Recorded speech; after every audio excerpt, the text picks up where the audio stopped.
Vous ne pouvez pas dire je veux être proche des gens et chaque quartier... Non mais Monsieur Montero, attendez, non mais ne vous faites pas plus naïf que vous l'êtes. Vous savez très bien qu'on va faire ce découpage et qu'à l'intérieur, il y aura des sous-commissions. Oui, Monsieur Montero. Juste par rapport, pour rebondir, Madame le maire, à ce que vous venez de dire. Il y a quand même une certaine incohérence, puisque en fait, vous déclarez vous-même que chaque quartier est différent avec des spécificités différentes. Que vous aimez être proche des gens, et ça, c'est pas moi qui vais dire le contraire. Maintenant, la corrélation entre 3 quartiers de découpage et 3 adjoints, on sent bien, on n'est pas non plus né de la dernière pluie, on sait très bien qu'il y a une certaine cohérence. Parce que, comme l'a dit M. Champion, quand vous habitez dans la vieille ville, ce n'est pas les mêmes problématiques que vous êtes à Garavant. Donc dans votre découpage, quand vous habitez à Aroma et quand vous habitez à la gare routière, ce n'est pas du tout la même chose. Quand vous habitez Val-de-Gorbio et au Bourrigaud, c'est 2 vallées différentes. Et pourtant, c'est le même secteur. Donc la question, elle n'est pas sur le fond, elle est sur ce découpage aussi. Vous parlez de proximité. Donc la proximité, c'est par quartier. Le fond en fait, du problème, il est là. Et in fine, la corrélation, on a bien compris. Vous avez fait de ce découpage parce que vous pouviez faire que 3 adjoints. Si vous auriez pu faire 6 adjoints, on aurait eu 6 quartiers. C'est tout. Oui, mais ce que je veux dire, c'est qu'à un moment donné, vous ne pouvez pas dire je veux être proche des gens et chaque quartier... Non mais Monsieur Montero, attendez, non mais ne vous faites pas plus naïf que vous l'êtes. Vous savez très bien qu'on va faire ce découpage et qu'à l'intérieur, il y aura des sous-commissions, il y aura des réunions sur des problématiques qui ne toucheront que Garavant, mais on aura un adjoint sur une zone qui va gérer ce quartier, ceux du Vieux-Menton. C'est pas marqué, c'est ça que je veux dire, Madame le maire. Non mais vous ne faites pas plus idiot, je veux dire c'est bon, enfin franchement, on fait déjà l'adjoint de quartier sur une zone de la ville. Oui. Vous croyez quoi, que celui qui a un problème à Garavant, on ne va pas lui traiter, et celui qui a un problème dans le Vieux-Menton, on ne va pas lui traiter? Donc ça veut dire que vous allez créer des réunions, donc vous aurez un adjoint qui va faire une réunion à Garavant. Bah évidemment. Okay, quel est le problème? Il fallait l'écrire. Avant c'était à l'échelle de la ville. Non, mais là, on propose de diviser en 3. Avant, moi, ce qui était avant, c'est un plus. Moi, ce qui était avant avec M. Juel, moi, ça m'intéresse pas. Peu importe, même avec M. Guibal, peu importe. Ah non. Non, ah ben si, c'était le même régime juridique. Je suis désolée. Là, oui, c'est une nouveauté. Mais là, on pouvait parler de proximité. Non, mais attendez, là, on passe un cap. C'était gratuit en plus. On passe un cap. On aura quelqu'un avec des services de manière transversale qui pourra intervenir sur une zone géographique. Donc il aura un périmètre plus restreint que la totalité de la ville. Donc évidemment qu'il aura plus de facilité à régler les problèmes d'une partie de la ville. Évidemment que le Vieux-Menton, c'est une chose, Garavant, c'en est une autre, mais je peux vous dire que ce qui se passe entre le Vieux-Menton et Garavant, il y a certainement plus de similitudes que ce qui se passe tout en haut du Suyer. Vous voyez? Donc à un moment donné... Détrompez-vous. Non, je ne pense pas que je me... Non, mais vous n'avez pas le monopole, Monsieur Montero, de ce qui se passe à droite ou à gauche. Non, mais vous parlez de la vieille ville. J'y habite, donc ça, je peux vous dire. Oui. Je ne vais pas parler. Mais moi, j'habite à Garavant, donc je peux vous dire que par rapport à d'autres endroits de la ville, il n'y a pas les mêmes sujets. Il y a plus de similitudes, de circulation, de... La civilité, le tapage nocturne, la propreté. Eh bien oui. Eh bien oui, ça, il y en a sur toute la ville, je vous rassure. Pas rassurant d'ailleurs, mais il y en a sur toute la ville. Ça, Et donc, encore, moi, je ne vois pas comment vous pouvez me dire que, parce qu'il faudrait diviser les quartiers en 10 sous-quartiers, si je vous écoute, que du coup, c'est pas bien d'avoir des quartiers. Ça n'a aucune cohérence. Non, mais c'est pas écrit, c'est pour ça que aucune cohérence. Lors du dernier conseil municipal, nous vous avions alerté déjà sur la nouvelle tarification que vous vouliez appliquer aux associations. Nous avons bien entendu vos différentes remarques sur le fait de faire payer aux associations d'aller chercher le matériel, de se faire livrer, de payer la livraison du matériel sur site. Sauf erreur de ma part, il existe déjà un service manifestation au CTM. Leur fiche de poste, cette particularité implique déjà et a été inscrit dans leur fiche de poste. Donc pourquoi payer quelque chose où c'est déjà leur boulot, entre guillemets. Premièrement, deuxièmement, vous aviez dit que vous alliez faire une pause le temps de cette délibération. Alors je vais vous raconter une histoire qui s'est passée à la Maison Russe. La Maison Russe, pour ceux qui ne viennent pas d'ici et qui ne sont pas de Menton, c'est une maison de retraite où il y a quasiment que des mentonnais. D'accord ? Donc je tiens déjà à remercier la Maison Russe parce que j'ai eu la chance de partager avec le personnel et le directeur mes grands-parents. Ils s'en sont occupés énormément. Et donc je tenais déjà à leur rendre hommage. Comme chaque année, la ville, en fait, a mis à disposition l'ensemble de personnel, la mise à disposition de Barnum Table dans le cadre de la journée annuelle familiale. Cette année, le matériel est arrivé à la Maison Russe et de suite, il a reçu une facturation. Vous comprenez que c'est une maison qui ne possède pas, n'a pas la même grille tarifaire que d'autres maisons de retraite. Imaginez, c'est la commune de Roquebrune-Cap-Martin qui a mis à disposition gratuitement les tables, les chaises et les barnums à la Maison Russe. Premier point. Je trouve que politiquement, et je trouve que c'est scandaleux par rapport à nos aînés. Ça, c'est la première des choses. Ensuite, on a, même s'il faut clarifier la situation, il n'y a pas de débat là-dessus, nous, notre proposition était simple. Maintenir quand même la gratuité de la mise à disposition du matériel pour les associations mentonnaises, sportives et culturelles d'intérêt général. En revanche, nous validons le fait d'entendre une tarification pour les locations de salles et les occupations du domaine public. La ville, en fait, n'a pas vocation à chercher des recettes sur le dos des associations. Elle doit les accompagner quand elles font vivre notre commune. Vous l'avez dit la dernière fois, vous êtes sensible aux associations. Mais nous regrettons que cette réflexion n'ait pas été menée en commission avec les élus ou les représentants associatifs. Ou alors nous n'étions pas invités. La concertation aurait peut-être permis de trouver un compromis au sein de cet hémicycle avant le conseil municipal pour trouver un juste milieu. Enfin, je terminerai sur cette phrase. La confiance associative repose sur une règle simple, les mêmes critères pour tous. Et c'est là où je rejoins mes deux collègues de l'opposition, où il y a tellement d'incertitudes sur la délivrance ou pas, qui va choisir, si on vous a aidé dans le cadre de la campagne. Voilà, la finalité elle va être là. Et c'est pour ça que nous allons voter contre dans l'aspect général de cette délibération. Alors pour commencer, Monsieur Montero, dans les fiches de poste, il y a écrit manutentionnaire. Il n'y a pas écrit livreur. C'est très différent.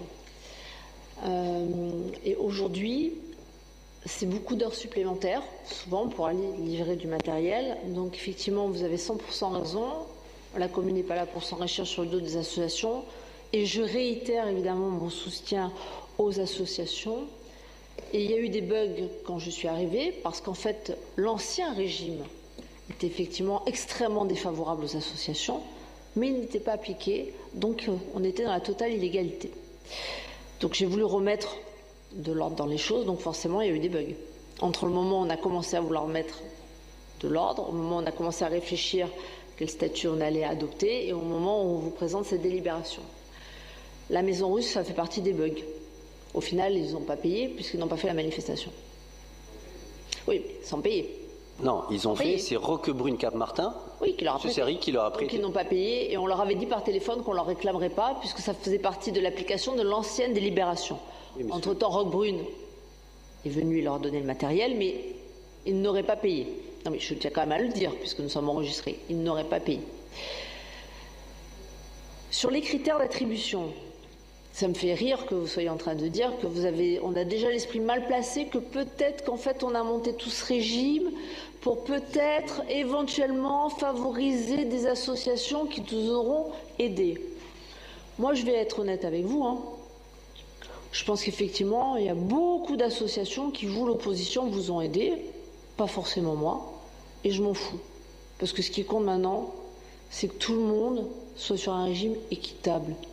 Et ceux qui ont l'esprit tordu de penser que je vais les favoriser X, Y, Z, gardez votre esprit tordu pour vous. Moi, je ne l'ai pas.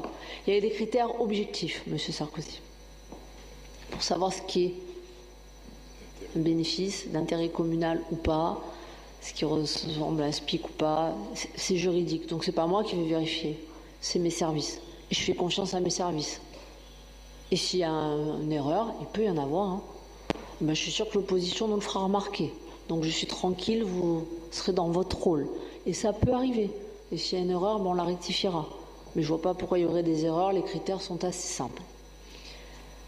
Pour les vides-greniers, Ça relève du même régime que les kermesses, les fêtes patronales. C'est effectivement, oui, une buvette dans le cadre d'un vide-grenier, d'une kermesse, c'est pour remplir les caisses de l'association pour faire des opérations dans l'année. Pour les enfants, pour les personnes âgées, pour les gens malades, pour des œuvres caritatives. Voilà, c'est le principe.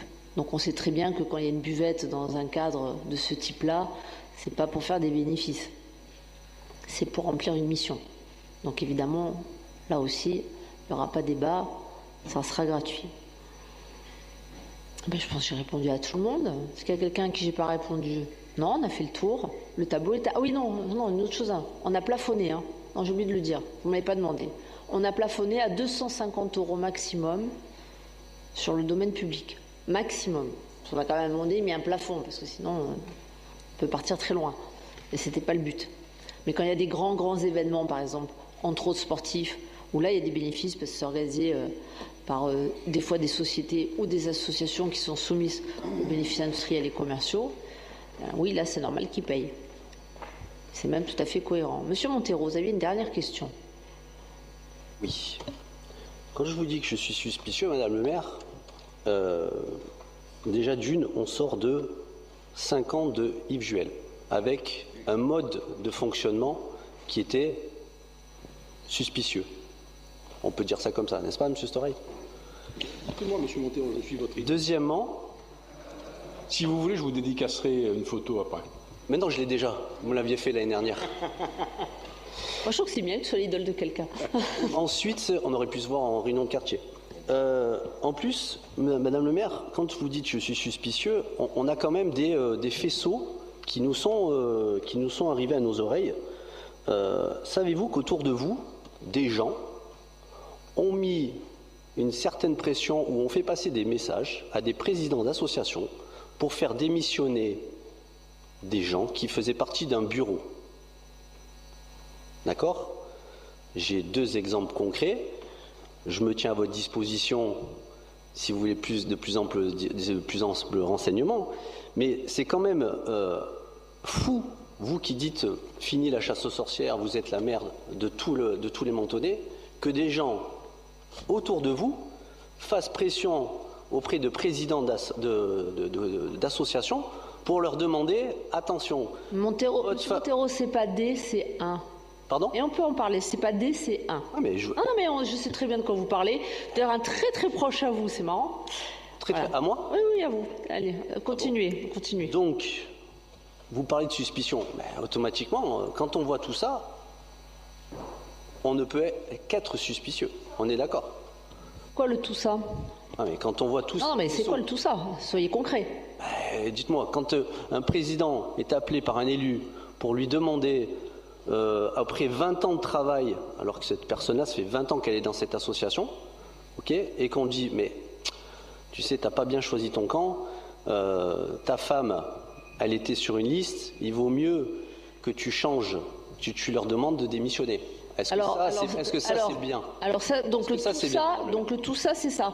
Non, mais vous avez d'autres. Vous venez de me dire tout ça. Non, j'ai une autre personne qui était bénévole, et on lui a demandé, c'était aux missions locales, on lui a demandé, tu étais sur la liste, ça serait bien, tu sais, on m'a fait passer des messages, ça serait bien quand même qu'on arrive à te faire démissionner. Et il était bénévole, et ça faisait 10 ans qu'il était bénévole.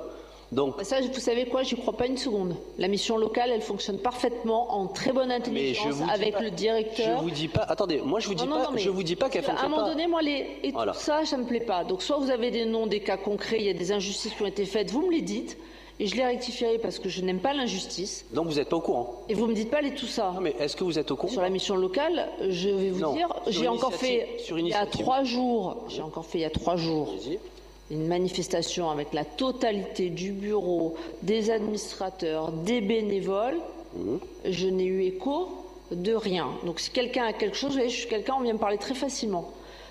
Écho de rien. Donc moi, ce que vous me dites... Voilà, donc ça veut dire que vous êtes au courant. De la mission locale?